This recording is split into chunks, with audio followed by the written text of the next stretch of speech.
Hi, everybody. This is Rob Packard from Medical Device Academy. You're with Medical Device Academy Live. This Friday's topic is to answer questions that you might have on the FDA's refusal to accept, or RTA, process. So I prepared quite a bit of notes here, but if you have any questions that you want to post live and you're watching the live streaming, just type into the chat box any of your questions and I'll be happy to answer them. And if you're watching the recorded version, go to the comments section, type in your questions there, and I'll reply to them.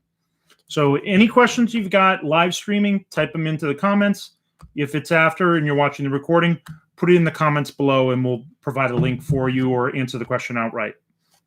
So another thing to keep in mind, at the very end of this video, I'll be announcing some of next week's live streaming Q&A session topics, and we're going to be announcing July's training topic of the month. So we're having training topics each month. We started with June. The topic was labeling and translations, and we are offering that procedure at half price. Next month, we have a new topic that we're going to be covering. So now onto the main topic. Approximately 50% of the 510K submissions result in an RTA hold. So RTA stands for refusal to accept.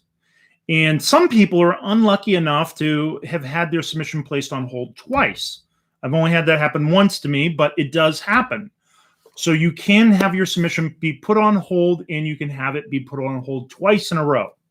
What happens is when you submit your 510K submission to the FDA as an e-copy, it goes through an RTA screening process. So they assign a reviewer. It won't necessarily be the lead reviewer that's going to review it for substantial equivalence, but it could be a pre-screener that has less experience in that department.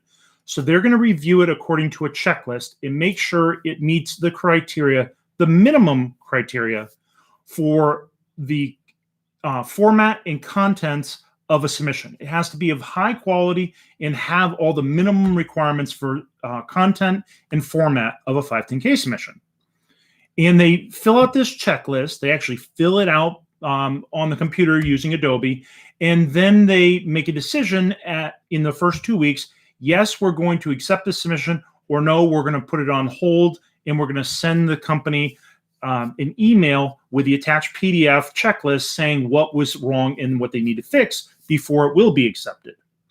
So you get an email from the FDA, either an automated email saying you've been accepted and now the lead reviewer has been assigned and you're into the substantive review of your submission, or you get an email from the screener saying, sorry, you weren't accepted. It has the following deficiencies. You go through the PDF and it tells you each thing that you need to fix. And they even highlight it in yellow in a checklist. So those are the two possible outcomes. And a couple weeks ago, we talked about how to respond to an RTA hold letter. So I'll actually put the link in the comments below if you want to go see that video, or we even have a blog about that topic. So if you want to know how to respond to an RTA hold letter, you already have one. That's how you do that. But this session, we're trying to focus on the topic of how do you avoid having your submission put on RTA hold in the first place. So what is the process and how do you avoid that? So first of all, what is the screening process? I think I covered that, but you need to know where you can get that checklist. They actually make that checklist available. So I'm going to put a link below, but there are 3 different checklists and a guidance document. You got to be careful because there are multiple versions of that refusal to accept guidance. The most recent one is the one you want. It was published September 13th of 2019. And the checklist at the end of it, there are 3 of them. The first one is the traditional 510K checklist. So if you're submitting that type of 510K, it's Appendix A, page 20 it begins, and it ends with page 54. Appendix B is for abbreviated 510K types. That begins on page 55 and goes to page 90. And the third type is for special 510Ks, and those are in Appendix C. They begin on page 91, and they go to the end of the guidance document. So those are the 3 possible checklists. Most of the submissions, 80+% of them, are going to be traditional submissions. So you have over 2,500, or probably over 3,000 submissions each year are traditional 510Ks, and they're going to fill out this RTA checklist. and half of those are rejected because people don't listen to what I'm going to be explaining right now. So if you have any questions and you want to avoid your RTA, put your questions in the chat or in the comments below. So the most common reasons why your submission is going to be put on hold, I put it in the blog article that we publish this Tuesday. Every Tuesday we publish a new blog. But the first reason is poor organization. They have 20 sections. They have a guidance document. They have other guidance documents on the format and content of 510K. They have special controls guidance for different specific product classifications.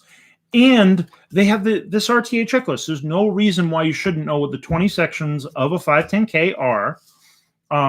You have to have each of those sections. If you're missing a section, they're not going to accept it. They're going to say this section is missing. Number two, every single document in a 510K has to be a PDF.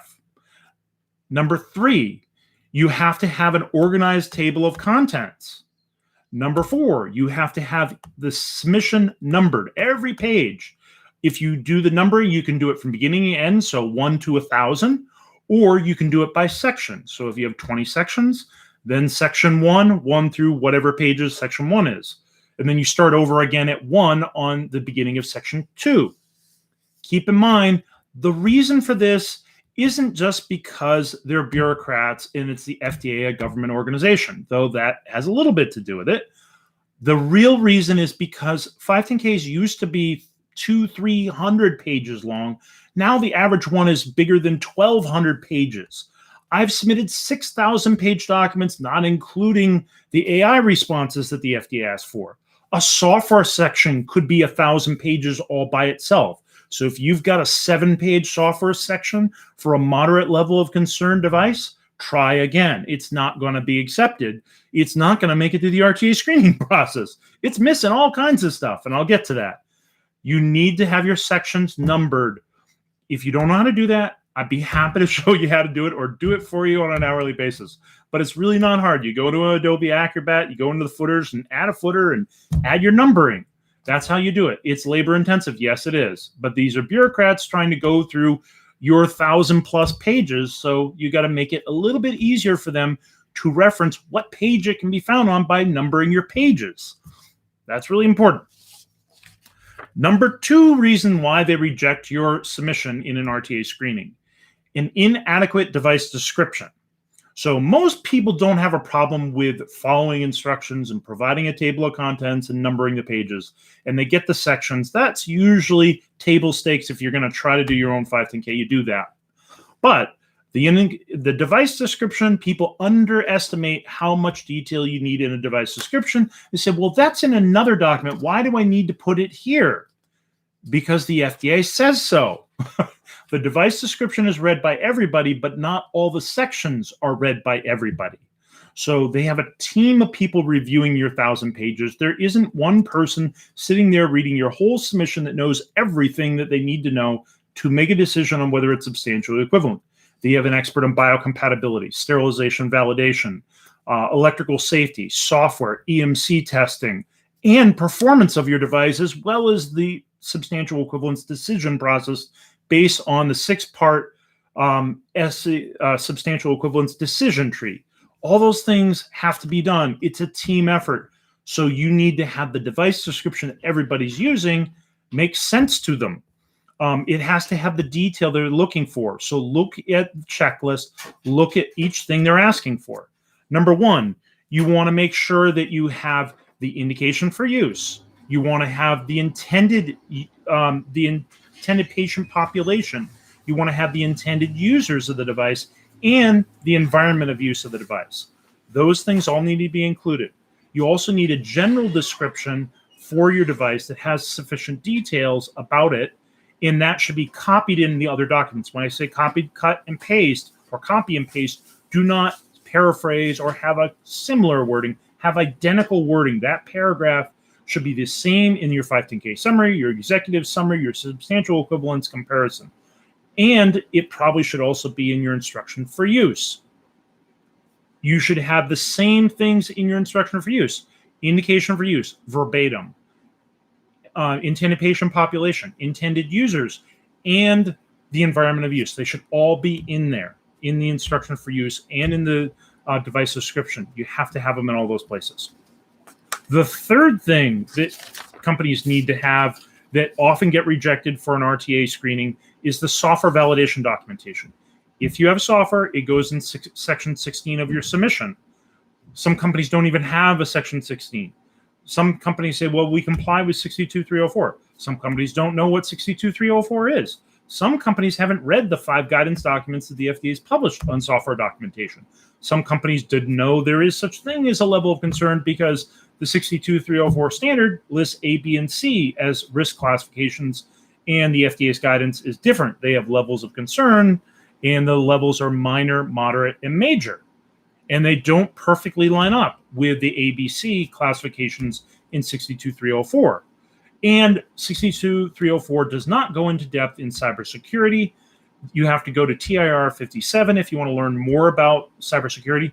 Some people will use the NIST model. Some people use the threat model. Which one should you use? Well, read the FDA guidance on cybersecurity and the post-market surveillance plan guidance on cybersecurity, and you'll see that they're interested in threat models. Thank you, Bhumika, for training me on that yesterday. As you can see, even we work as a team. I'm not an expert in everything. I need people that are smarter than me teaching me this stuff so I can give these trainings as well. And every once in a while, we'll have them on here doing these trainings as well. The fourth and final thing that gets you an RTA screening, and these are just the most common. There are 43 plus items that you can get it on, and then subparts for each one. So the fourth thing on my list is biocompatibility. That's section 15 of your submission. The reason why that's such a killer as opposed to the other sections, 15, 16, 17, 18, 19, and 20, all of which require performance testing reports or some kind of testing report. Biocompatibility is insidious for a couple of reasons. Number one, it's the only section where you have to provide a full test report. They won't accept summary reports. That's number one. Number two, the FDA has its own guidance document for how to apply ISO 10993-1, the biocompatibility standard, and they go above and beyond in their expectations, and they don't see exactly eye to eye with what the Europeans and the International Committee says you should do for biocompatibility testing. They have specific things that they want you to do. And when I say specific, they tell you how to calculate the extract volume. Yes, how to calculate it. It's not, they don't want you to do it this way or that way. They say, do it this way unless it meets this criteria. And then if it meets that criteria, then you do it the other way. That's not what the standard says. That's what the FDA guidance says. So that's something you need to know. They also have additional requirements for any kind of additives like colorants. So if you didn't do any special testing for colorants and you don't have a section on biocompatibility specifically about that, you're not going to be compliant. And all those justifications that 10993 says you can get out of doing testing if you provide this scientific justification.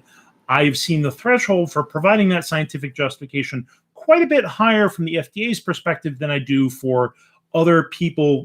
What toxicologists would say, this is adequate. The FDA feels differently. They want more. In general, usually you have to provide a biocompatibility certification statement saying that your materials are identical, made by an identical process for a nearly identical indication for use at the same manufacturing process, same facility, and you haven't changed even the geometry of your device. If it has a different geometry, that could impact it. So basically, unless your product's identical, they won't let you use past biocompatibility data.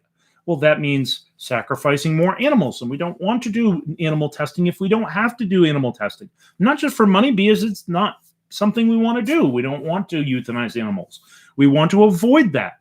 So plan very carefully what biocompatibility testing will be done, and select your materials wisely and your manufacturing process wisely, or surprise, surprise, you will find yourself with 12 more weeks of testing that you have to do after you get your AI response. So yes, biocompatibility is one of those top sections where you can very easily not provide the detail that they want in that summary. They're not going to get into the details for the report, but if you don't have the report and you don't have an adequate summary that references that report, they're going to screen it out right away and say, here's your RTA hold. The last section that I had here is how do you avoid doing RTA screening altogether? So there is a way to avoid even having to go through the RTA screening process. And that is use one of the new pilot templates the FDA has offered, the eStar templates. You skip the RTA screening process and they go right into the substantive review. Why? Because if you complete the eStar template and it can be submitted because it's complete, then you have addressed all the items that are in the RTA screening, so they don't have to do a screening. It's really helpful to do that. Every single thing that's in the RTA screening, it's also in that eStar template. And whenever you have a question, you just click on the question mark and it gives you an answer of what they're looking for and why. So if you have any difficulties on your own RTA hold letter that you've received, put your comments below or give us a call and schedule a meeting with us. You can use the Contact Us page on our website, and there's a Calendly link there. So that's how you can get a hold of us and schedule a meeting to get some help on solving an RTA hold, getting it off of hold and into the substantive review. Okay, so for those of you that missed it, next week is the last week that you can purchase our procedure on labeling and translations at half price. It's updated for the MDR, and the links to the related blog and videos are below. In order to get half price discount, just type Alicia, ALYSHA, as the coupon code in the shopping cart. Alicia's our social media marketing expert in the company, and you use that discount code, and you'll help her out as well as helping the company out. You're going to be getting a discount for your labeling and translation procedure that's updated to the new MDR. However, the last week you can get it for that procedure. Then Alicia has a new discount code. Well, it's the same code, Alicia, but it's going to be a discount on a new product. So July's topic of the month that we're going to have training on is going to be FDA inspections. So next Friday, we're going to have a live streaming Q&A session on the topic of preparing for the restart of FDA inspections this year. So the FDA has already announced we're going to restart inspections at the end of this year, probably in the fourth quarter, and it's going to be in 2022. So we'll talk about where are you in the spectrum? Are you likely to get inspected this year, or is it likely to be next year? And how would the FDA go about making that determination of who's more important to go inspect first? So that's what we're going to cover next Friday's session. The time will be 12:30 Eastern time, and it'll be a live YouTube streaming session again. We're going to We're going to be kicking off July's training topic of the month, which is FDA inspections, and we'll be leading up to a paid webinar on how to prepare the FDA inspections. So that we've done that video before, how to prepare for FDA inspections. We've done that before, but this time we're going to be bundling it with a brand new work instruction number 9. It's not in sequential order, I just like the number 9. So we're going to have work instruction number 9 for FDA inspections. It's going to teach you how to conduct FDA inspections, starting with when you get the call from the FDA inspector on Friday afternoon saying, hey, I'm going to be there Monday or Tuesday next week. You going to be there? Yep, that's how it works. So what do you do from that point, or even right now, how do you prepare for that call that you're going to eventually get this fall? How do you prepare for that? Then what do you do on Monday morning at 9:30 when the FDA shows up? So we're going to actually be doing this training on July 26th, which is a Monday. We're going to be doing it at noon. So if you're out on the West Coast, the FDA could be walking in your door. Now, they've said they're not going to start until the fourth quarter. So you got a little bit of time. But if that scares you, maybe you should take this webinar. And then what do you do during the FDA inspection? So there are things you should be doing during the inspection. And then there are things you should do at the end to address any 483 inspection observations. And yes, some people brag about, oh, I didn't have any FDA 483s. Well, that's great. That probably means the FDA inspector didn't think you were a high-risk candidate and they weren't going to dig too deep. Because if the FDA wants to, they will dig until they get a 483. So it doesn't mean you're perfect. It just means the sampling they took that time, it was a risk-based sampling. They didn't think you were high risk. They didn't keep digging until they found something. But they could have. Let's see here. What else do I have? Oh, and next month, in order to sign up for that July 26th webinar, half price, you just type Alicia into the code. Right now, it's labeling and translations, procedure. Next month, it'll be this work instruction 99, work instruction 9, and the how to prepare for FDA inspections webinar, and it'll be bundled. Now, if you miss the half price in July, the only way you'll be able to get it after that is it'll go up to the full price of $299, which is our procedure price for most procedures we sell. And it will be about a procedure length for a work instruction. So it's fairly long work instruction and very detailed. But it will be available through our new Learning Management System, which we're piloting right now. We've got it on one website. We're going to be putting it on a couple other demo sites we've got.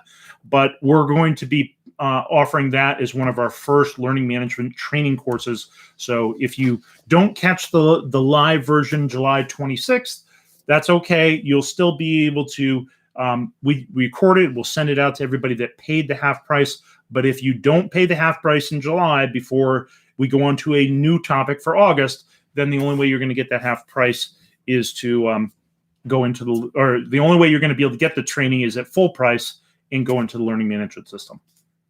So I think that's all that I had planned to discuss. I answered questions that people had wanted me to cover. I even covered in depth how do you avoid getting an RTA altogether just by skipping the RTA process and doing an E-Star.